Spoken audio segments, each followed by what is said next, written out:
পাংশায় জাতীয়তাবাদী দল বিএনপির নেতাকর্মীদের সাথে মতবিনিময় সভা করলেন উপজেলা নির্বাহী অফিসার মোহাম্মদ জাফর সাদিক চৌধুরী।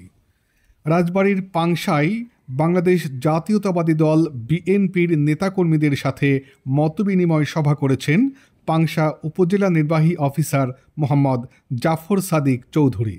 বৃহস্পতিবার সকাল 11টায় উপজেলা নির্বাহী অফিসারের কক্ষে এ মতবিনিময় সভা অনুষ্ঠিত হয়।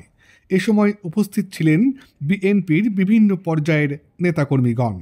মতবিনিময় সভায় উপজেলার আইন শৃঙ্খলা পরিস্থিতির উন্নয়নে সকলের সহযোগিতা কামনা করেন উপজেলা নির্বাহী অফিসার মোহাম্মদ জাফর সাদিক চৌধুরী।